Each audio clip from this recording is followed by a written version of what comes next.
Новый жылы мікрараён Бараўкі на сённяшні дзень з'яўляецца самай буйной будаўнічай пляцоўкай у Баранавічах. Большая колькасць жыхароў, а іх тут ужо пражывае каля 20 тысяч чалавек, гэта маладыя, часта шматдзетныя сем'і. Новы дзіцячы садок у мікрараёне вельмі чакалі. 6 гадоў таму тут быў пабудаваны першы садок на 230 месцаў. Летась у межах аптымізацыі ён прыняў яшчэ 40 дашкалят. Дальше, безусловно, мы будем смотреть с учетом того, что много желающих, поэтому еще будем смотреть где-то, но очень осторожно увеличивать количество. Я думаю, что еще где-то 50-60 деток мы дополнительно в течение года в этот садик мы сможем принять еще дополнительно. На сённяшні дзень у Баранавічах зарэгістравана каля 3000 дзяцей ва ўзросце да 5 гадоў, якія маюць патрэбу ў дзіцячым садку. Каля 700 з іх пражывае менавіта ў Бараўках. Тыя, каму пашчасціла трапіць у новы садок, эмоцый не хаваюць. Будет ребенку, она попала, Ева. Рада очень, что радужка. У вас двое деток. Какого возраста?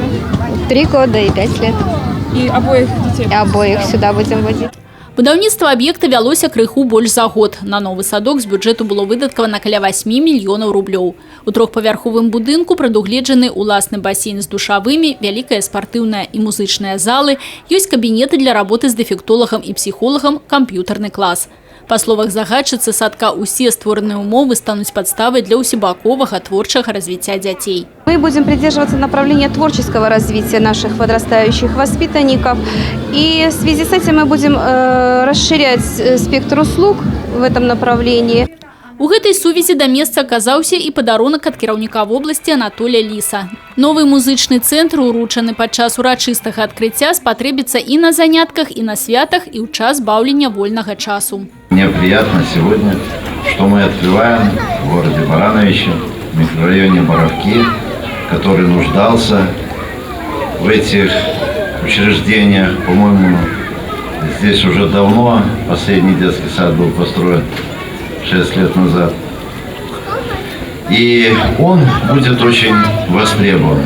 Ну, а то, что вкладываются деньги в наших детей, это, я считаю, очень правильно, так как это деньги в наше будущее, в развитие инвестиций, в развитие города, области и в целом нашей страны. З уводам у эксплуатацыю новага садка развіццё сацыяльнай інфраструктуры ў Баранавічах не спыніцца. У наступным годзе таксама тут, у Бараўках, пачнецца будаўніцтва новай школы. Яе ўвод запланаваны на 2021 год. Разглядаецца варыянт стварэння не проста сярэдняй школы, а цэлага тэрытарыяльнага адукацыйна-развіваючага цэнтра, дзе дзеці змогуць не толькі асвойваць абавязковую школьную праграму, але цікава і з карысцю бавіць вольны час. Татьяна Будгусаим, Людмила Салдзина, Александр Дьяченко, телерадиокомпания «Брест».